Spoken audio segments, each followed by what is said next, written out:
Welcome new and old friends. My name is 242, and tonight 42 got me one story. This one was written by Rando Calrissian. So, turn off your lights, make sure your doors and windows are locked. Things are about to get spooky.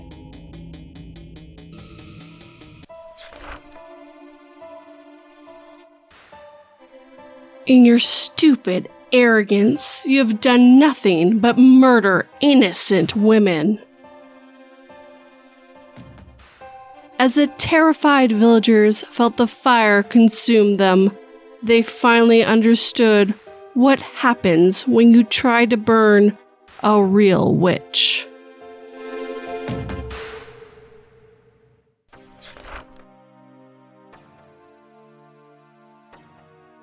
Hourglass by Rando Calrissian.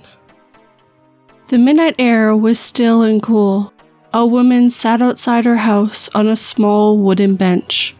Her deep, rich red hair glistened softly in the moonlight, as her hazel green eyes sparkled as she looked up to the stars. "Madame Margaret?"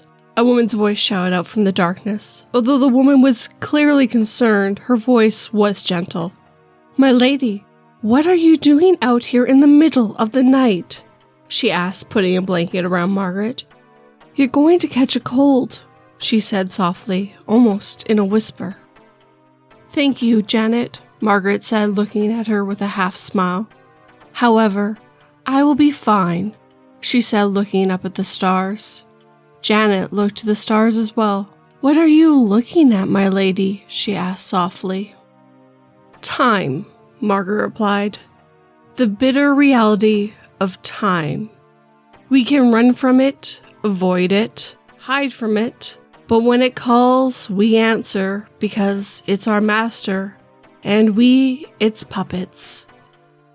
Janet looked back to Margaret. Margaret's eyes were still fixed on the sky above her. "My lady," Janet said in a very concerned tone, "please come inside," she begged. "It is the coldest month of the year in England, and you are out here in the middle of the night," Janet proclaimed. "You have a meeting with Court Marquis tomorrow, and this cold is already affecting you, as you're just spouting nonsense. Please, my lady, come inside." Margaret looked at Janet. Margaret could hear the concern in Janet's voice and see the fear on her face. So, without another moment of hesitation, Margaret nodded and followed Janet inside. "This should warm you up, my lady," Janet said, starting a fire. "Is there anything else you'll be needing before I retire for the night, my lady?" Janet asked, standing with her hands folded. "No, thank you, Janet. You may take your leave." Janet slightly bowed and left the room. Margaret sat up in her bed and stared at the fire. As she watched the flames dance upon the wood, she couldn't help but think how free the flames looked. Free of all the shackles that bound her life, free of her memories, free of fear, free of pain and suffering. Yet, though all that there was one thing the flames could never truly be free of. "Time," she softly whispered to herself. "Not even something as free as fire can escape its grasp." Margaret softly chuckled to herself as she watched the flames die down. She slowly closed her eyes as she listened to the crackling wood. It was a sound that soothed her, a sound that could make her forget just for a moment of who and what she really was. But soon the sound would fade as the wood would become nothing more than ash, and the fire would become nothing more than smoke rising amongst the embers. As Margaret drifted off into sleep, a dream began to play in her mind. Her dream was still nothing more than a thick, dark fog that surrounded her. The fog lingered for several moments. Suddenly, the fog began to clear and she could see her head, but it was not attached to her body. It was being held by a man covered in scars and tattoos. In one hand, the man held her head, and in the other, he held a long, bloody, jagged sword. The man's face was up to the sky as he screamed a bloody battle cry to the heavens. Suddenly, the world went black. The darkness was quiet and still. Then she heard a quiet laugh ring out from every corner. However, the quiet laughs soon fade into nothingness. Then, from behind her, a voice softly whispered in her ear, "I found you." Margaret jumped up from her sleep. Sweat drenched her entire body. She felt her neck. A sharp pain rang out from her neck as her fingers ran across it. "It was only a dream," she softly said to herself. "Just a dream, nothing more," she softly whispered. When Margaret had composed herself, she dressed in her finest clothes and walked downstairs. "Madam Margaret," Janet said very abruptly. "My lady, I apologize," she said as she knelt down on one knee in front of her. "Whatever for, Janet?" Margaret asked as she put one hand on Janet's shoulder to calm her. "My lady, it is almost noon," Janet said, sounding defeated. "I would have woken you earlier, but I had known that you did not get much sleep last night," she said softly, staying up. "Whatever do you mean? I slept all night," Margaret inquired as confusion spread through her body. "So the thought of me no longer terrifies you?" Janet said, her once gentle voice becoming dark and demonic, her appearance changing from a short, petite brunette to that of a tall, slender, yet muscular, pale male, with hair black as death and eyes as red as fire. Margaret immediately recognized the man as it was the tattooed man from her dream. Margaret, terrified, breathing heavy, heart pounding, began to back up slowly. "You're not real," Margaret said softly, her voice shaking with every word. "You're not here. You're trapped. I trapped you," she said. A sweat dripping down her face, the man let out a dark laugh. "Oh, my dear delusional deity, did you really think that coffin could hold me forever?" he said, a sadistic smile forming on his lips. Suddenly, and without warning, he launched at her. Margaret woke up in a panic, screaming. Janet rushed into the room. "My lady," Janet yelled in a panic. "What is it? What's wrong?" she asked, trying to calm Margaret down. Margaret, still in a panic, grabbed Janet by the neck and stared in her eyes. "You were supposed to protect me," she yelled in anger. "You promised me he would never find me." Janet, barely able to breathe, was able to muster up 3 simple words. "Who? My lady." Margaret's eyes grew wide, just then realizing what she was doing. Margaret, breathing heavy, let go of Janet's throat. She slowly crawled away till her back hit the wall and put herself in the fetal position, crying and hyperventilating. "I'm sorry," she said as tears poured from her eyes. "I'm so sorry. He's here, Janet, and I don't know what to do." "It was only a dream, my lady," Janet proclaimed, putting a blanket around Margaret and comforting her. "However, I will have a guard posted outside the door tonight. It was only a dream, Madam Margaret, nothing more." Margaret did not sleep that night. Her eyes remained open till the sun rose over the valleys and lit her home.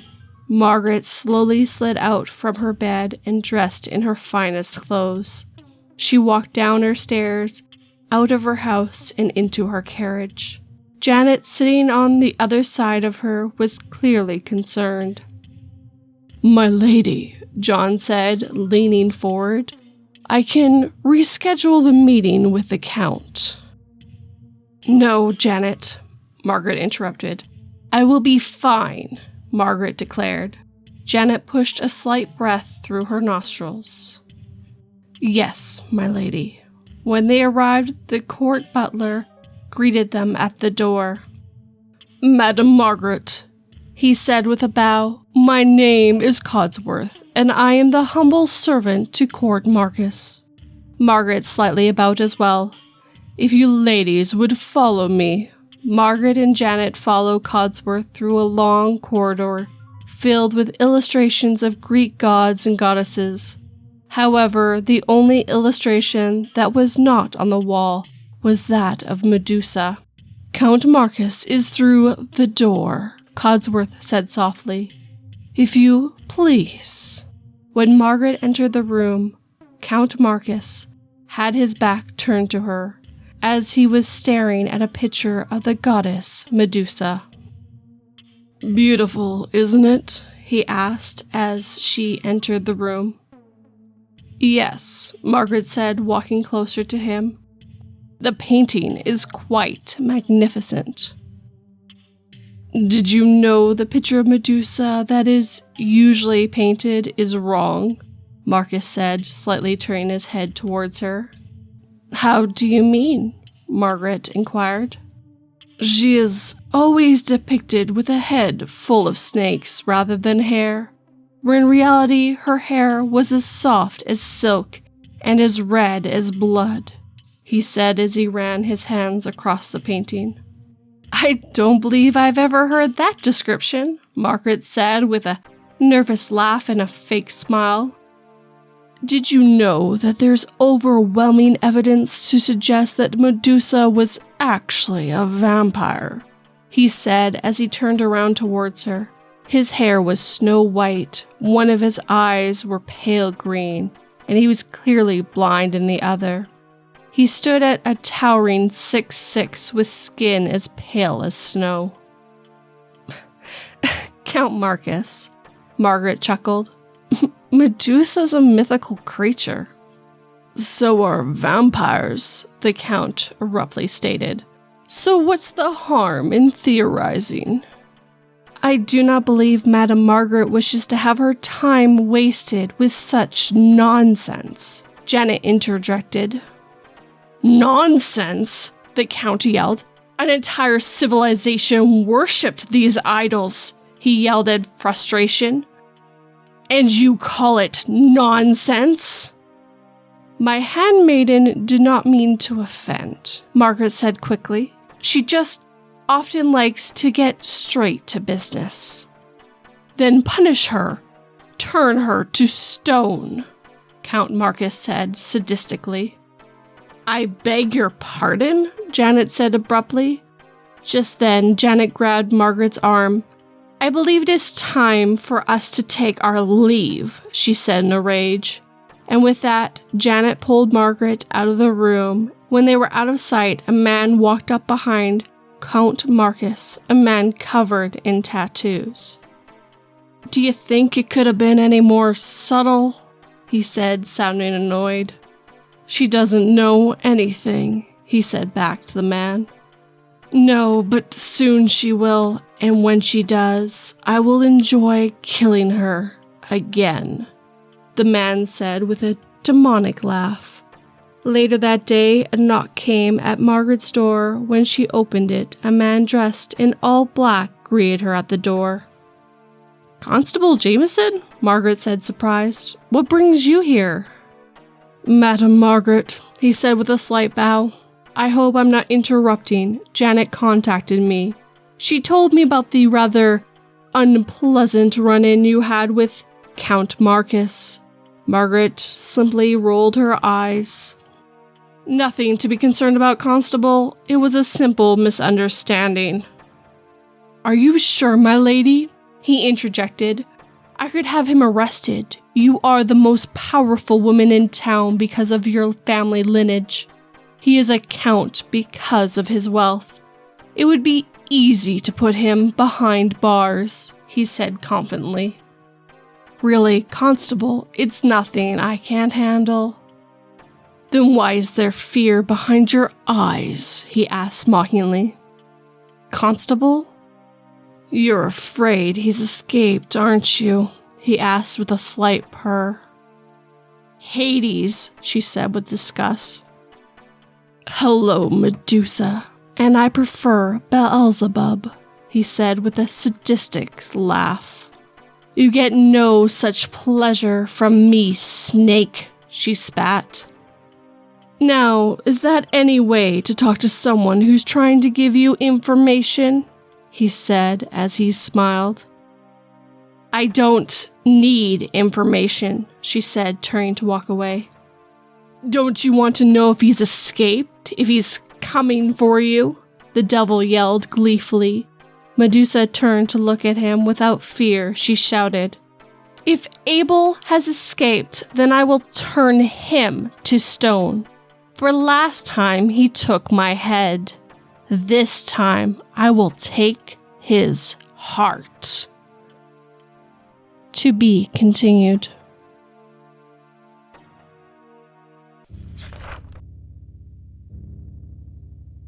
Two days ago, my monitor flatlined. The doctor declared me dead. Problem is, I've been trapped inside my own body as they push me into the incinerator.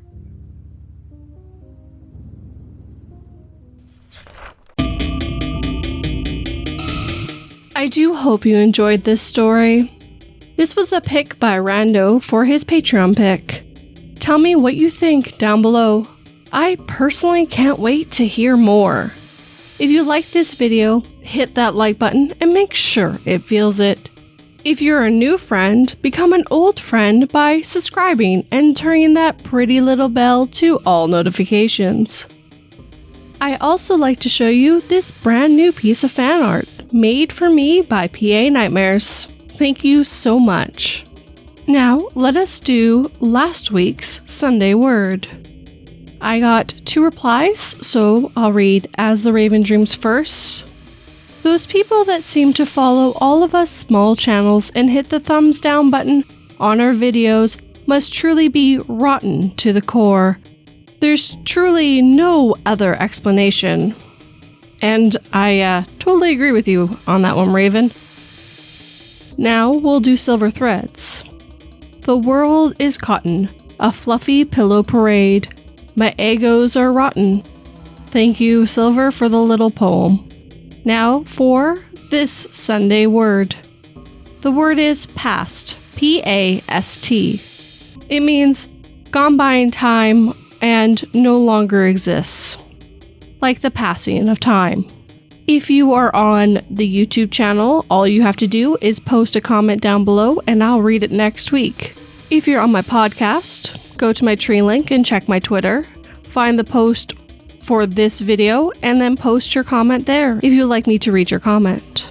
As always, thank you guys for watching and listening. That really means the world to me. Sleep tight and don't let 42 bite.